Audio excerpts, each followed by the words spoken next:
Ludia, and welcome back to another episode of Jurassic World the game. And today, we're gonna be playing it. Would you believe? Yes. Ludia actually sent me, and they even posted, I think it was on their Instagram, of a new tournament that's coming Wednesday, which I think is tomorrow. Depending when I put this up, I'm pretty sure it's tomorrow. It's either Wednesday or Thursday. And here's the picture. Here's the image. I haven't put it up already. And this creature, it looks to be a Ceratosaurus. Because if we go, I wonder if I must have one still. Oh yeah, the best way to do it is to go in here, go carnivores. Oh, did I fuse it for something? I might have. Ooh, what was Ceratosaurus's hybrid? Did it have a hybrid? Well, anyway, it looked kind of like a level 40 Ceratosaurus. It had very big spikes. I'm wondering if it's even on here. Ooh, it's not, but it's definitely coming. So, it could be a new dinosaur. It could be Ceratosaurus because I think Ceratosaurus is a tournament creature. But, I mean, if it was a Ceratosaurus, I wouldn't have thought that they would have, sent me an image. Because, you know, we've seen Ceratosaurus. Why bother making it, oh, look, a new one's coming. But maybe they are doing that. I don't know. But it could be a new dinosaur. So that's quite interesting because we've had the new Alumbia. Where's Alumbia? There's Alumbia. And sorry, I forgot to check its stats, actually. Alumbia's stats, if you... Oh, damn, we can't check it unless we buy one. No! Oh, I'm an idiot. Anyway, but I think it's got like 1,700 attack. It's really beast. It's a really good herbivore. So, there it is today. It's second from the left. Great. It's always fun that they keep on changing that around, isn't it? Trying to get you out your money accidentally. I feel sorry for the people who don't have the verification and it's just instantly... Oh, there you go. There's 100 quid gone. Oh my god. I don't know why. Ooh, 25 million for 3 of those. Oh, I'll do that easy. Sensational. Right, anything else? No, not really. Okay, let's see if we can get to 99 million just from my dinosaurs. So we're on 72 before we start collecting from these guys. Oh, that's already 20 million. We'll collect that, collect those, and that. And is that it? And the final one, there it is. 25 million already collected like that. Less than, what, 10 seconds, really.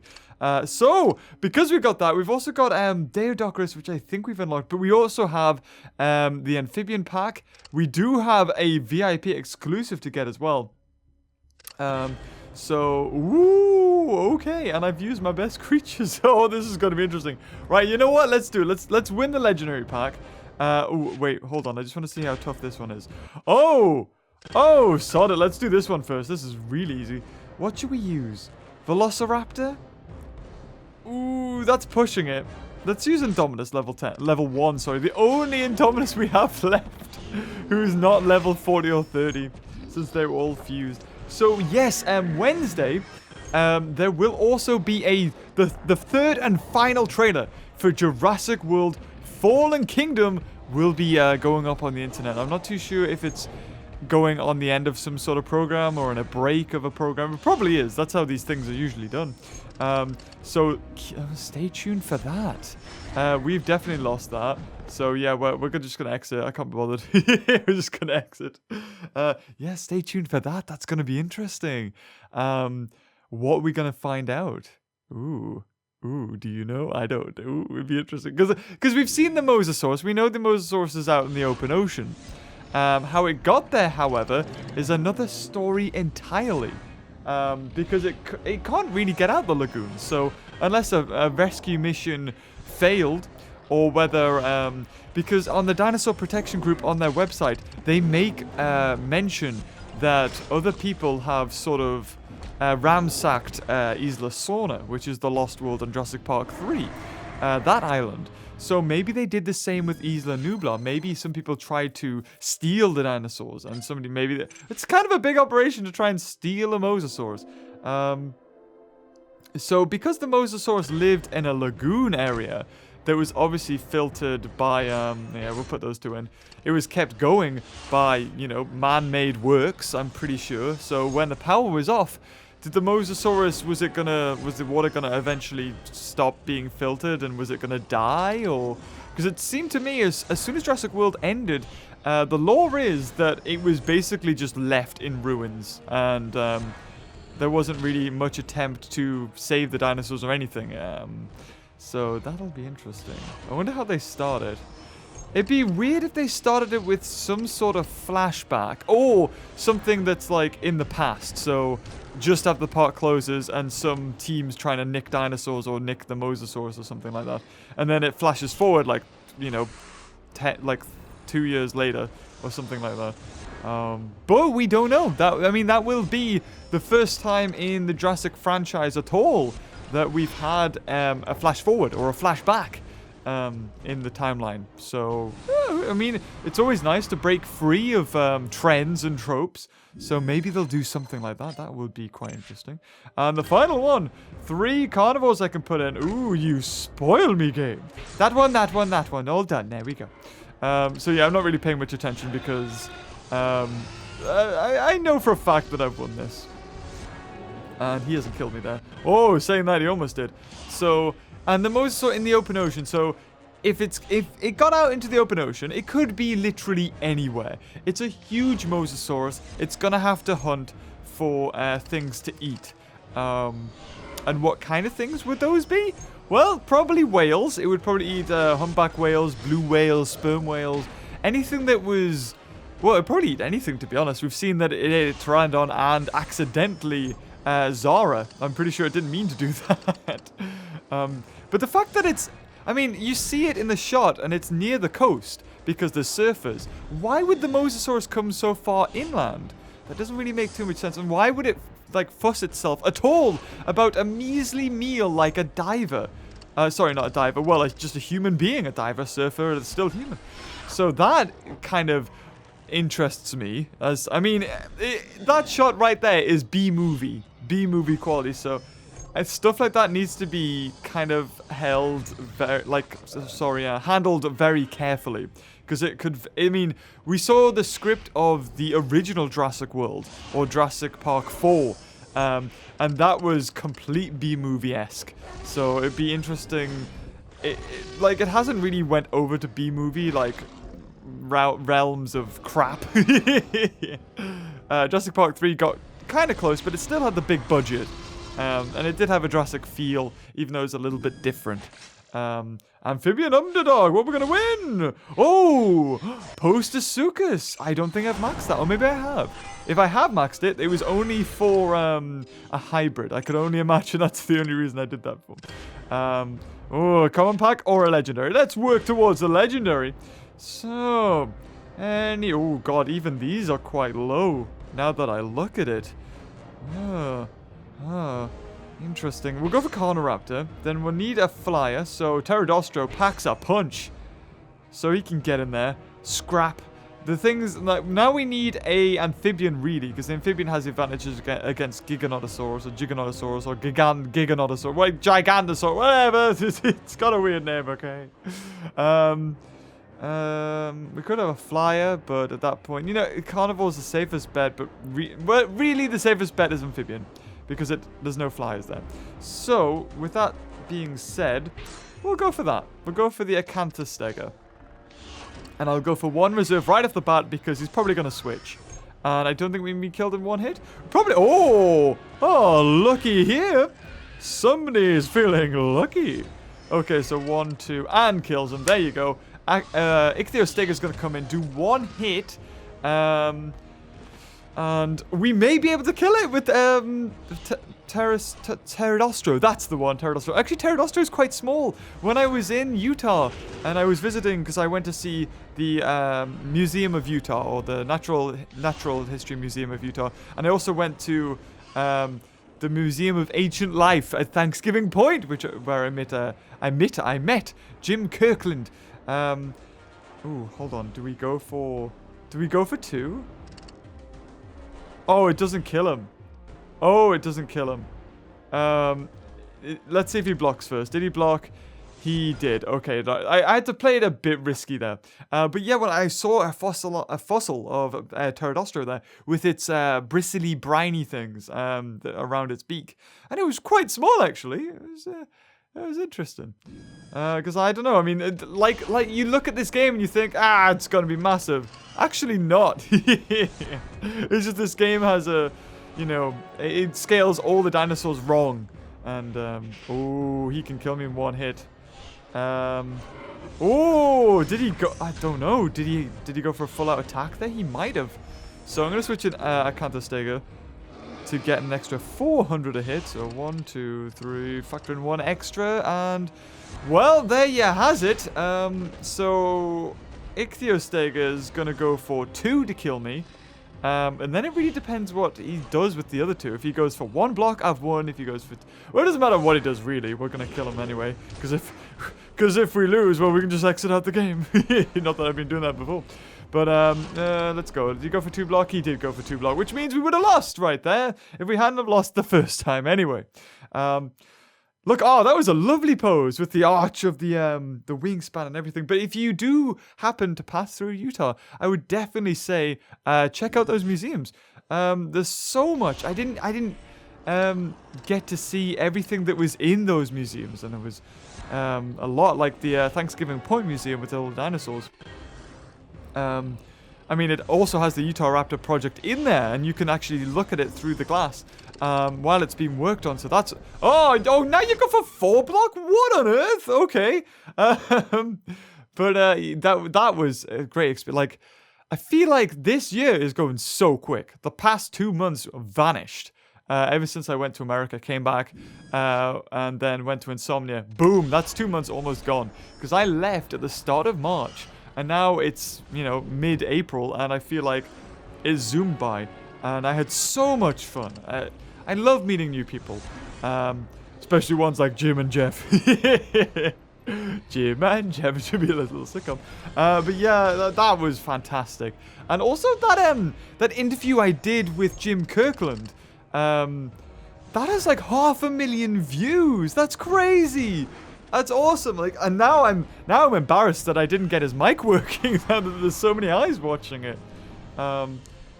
Because that's the thing. You've got to, in life, in general, if I've got a life lesson to pass on to anybody, it's that you've got to accept that you were never in control, and that things, no matter how well planned, will go wrong. Chaos, right? Chaos theory. It will go wrong.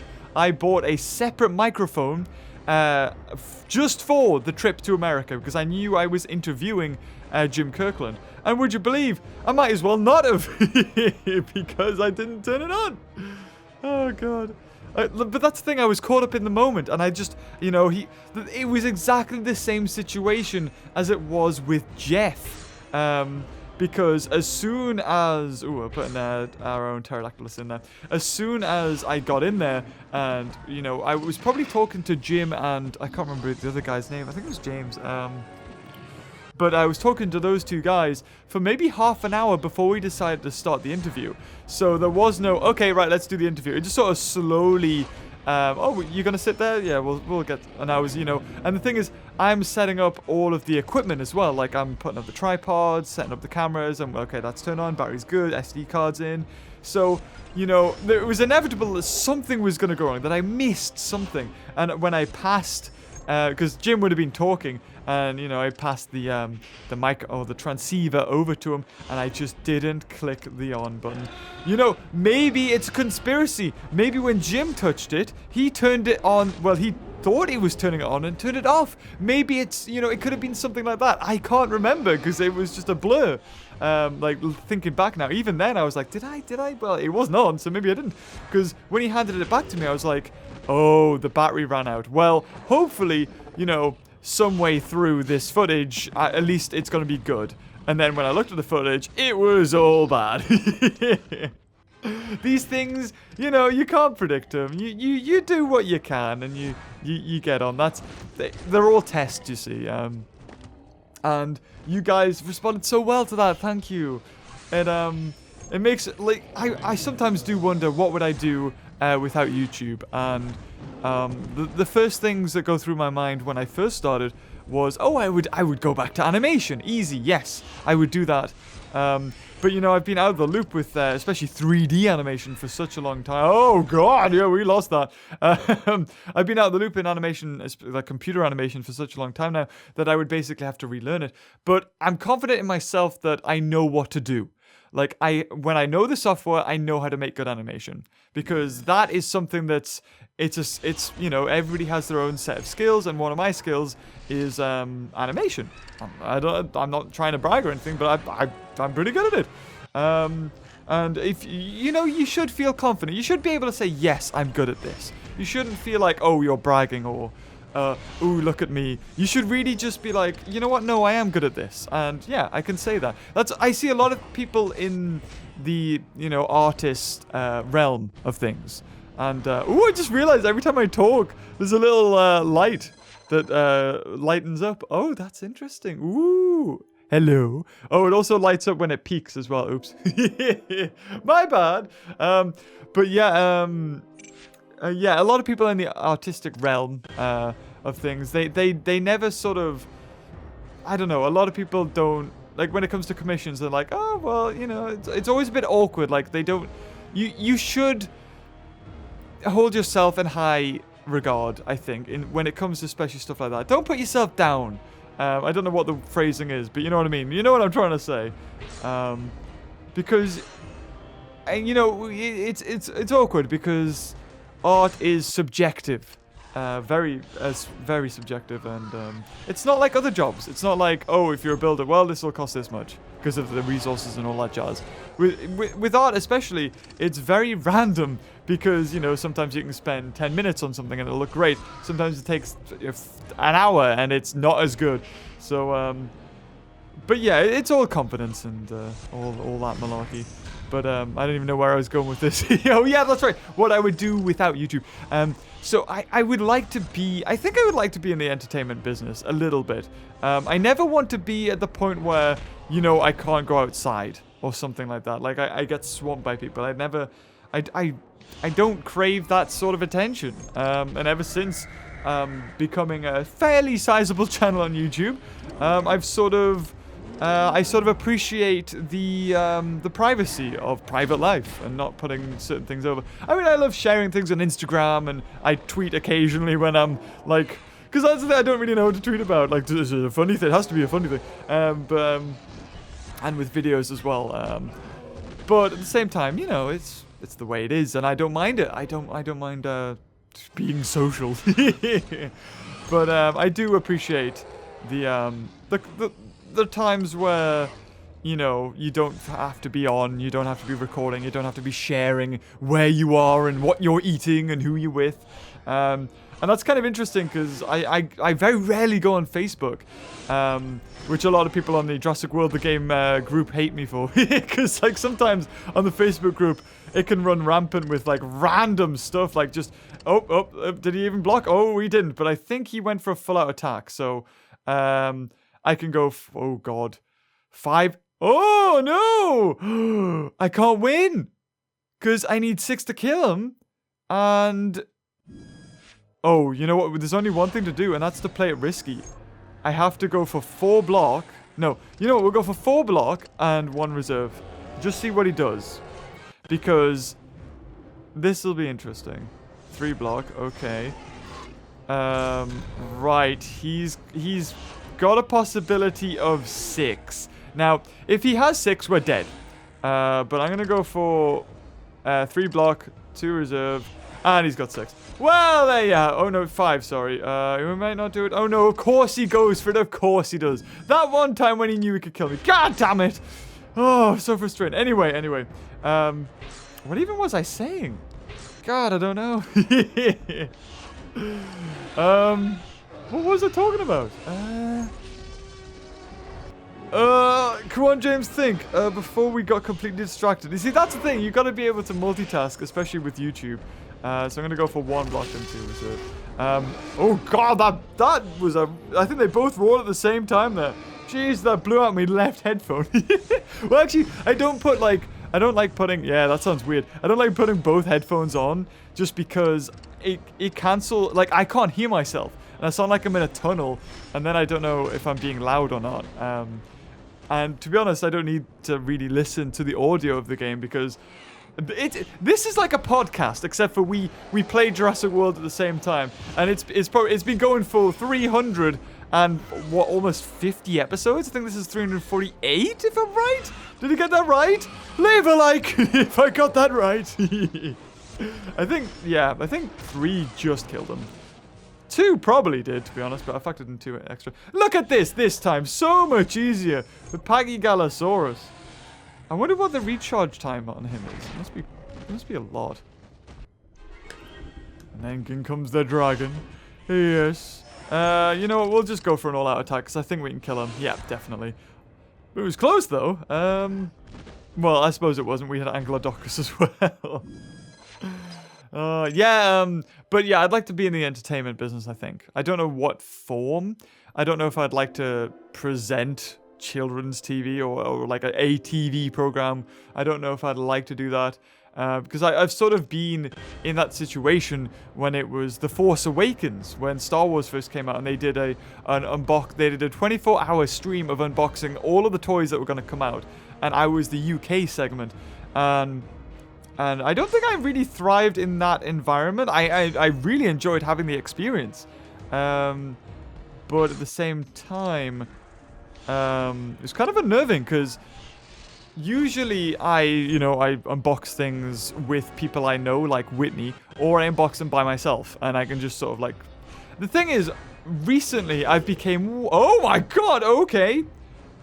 Fair dues. He friggin' just walloped me. I think that was like 1 hit as well. Are we just gonna all die? I think we're all gonna die. Is he gonna go for 2 again? He goes for 2 again! Oh my god! Yeah, we definitely haven't won this. Jesus. Yeah, can I just quit? I'm just gonna quit already. There was no way I was winning that. Sometimes you can just get unlucky. My god. Okay, so Indominus Rex. Ooh, this is the second last one, I think. Super Kool-Aid and another Spinoraptor. Okay, so I'm gonna go for 1 block because he's gonna switch into that Diplotator and he has like 5,000 attack or something. Or he doesn't, you know, he can really do as he pleases. But yeah, in that sort of environment, it was interesting because I was in a room and it was completely silent, and there was 2 guys behind, like there was light shining on me, because back then I didn't really do very professional videos, so having a light shine on me, cameras on me, like especially people behind the cameras, it was daunting. And I think somebody there was a newspaper or some sort of journal wrote about me actually on that on Star Wars Force Awakens toy. It was like the most awkward unboxer, something like that. But in a way, like, it was kind of funny because it's totally true. It's exactly how I felt. But at the same time, they sort of like, they were kind of happy with the way, like, because it was like an awkward British person, and that's who we are, really. So, but oh my god, he's killed me. Oh no, we survived. Wow, he could have definitely laid into me. So 1, 2, 3, 4, 3 kills. I'm factoring 2 just in case, and we've definitely won. And there you go, that's 1. But I would say recently, like honestly, it's quite a recent thing. Ever since meeting Jeff Goldblum, it's just, I mean, before that actually, I've been very sort of comfortable with myself, and when I'm meeting people, I don't really feel nervous. When I met Jeff Goldblum, I mean, I was obviously quite nervous, but hopefully it didn't come over too much in the interview. It was weird because in that interview, I knew I was under a time constraint. It was very weird. It was completely out of my comfort zone. But I don't know. I'm quite happy with the way it turned out. I'm really, really happy. I loved it. But then something else happened when I went to Insomnia. Something else happened. I went to Insomnia and I met the Game Grumps. Because I knew, like, we were both on Fan Fiber, the stall. I wasn't on the same time as them, but yeah, I mean, I know the guy who sort of sorted everything out for them and works at Fan Fiber. and really nice guy. He knows who he is if he's ever watching this. I don't think he will ever. But anyway, so yeah, I was talking to him. Oh, please don't go for 3. Go for 2. Oh, that'll do. Okay.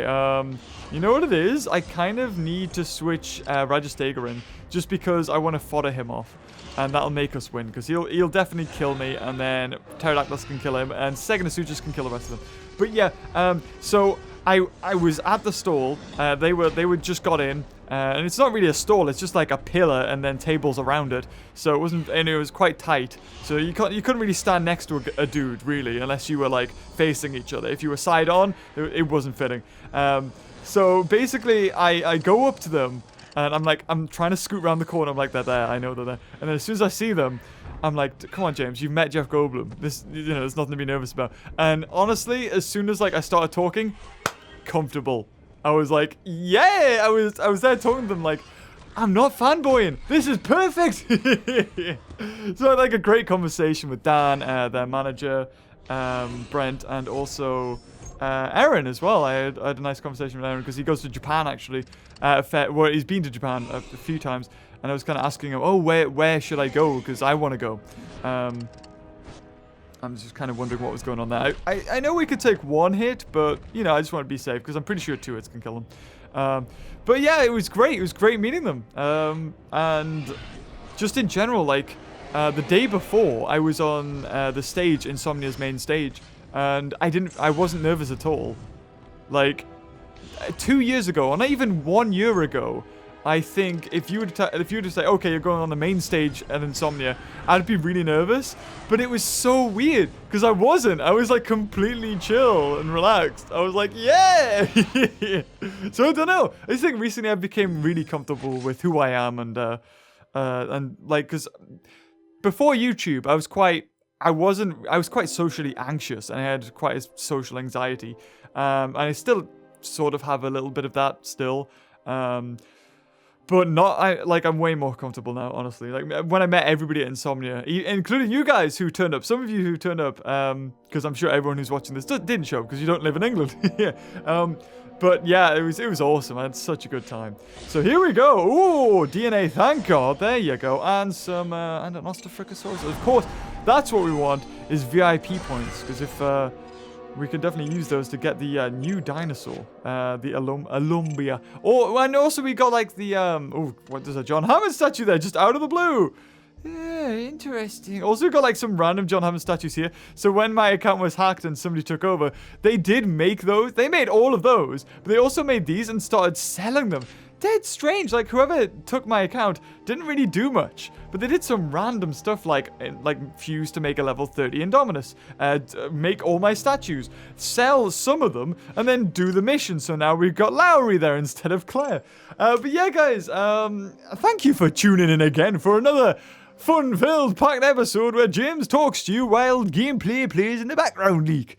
And yeah, if you enjoyed the video, of course, leave that sexy like button down below. And until next time, I'll see you later. Bye-bye.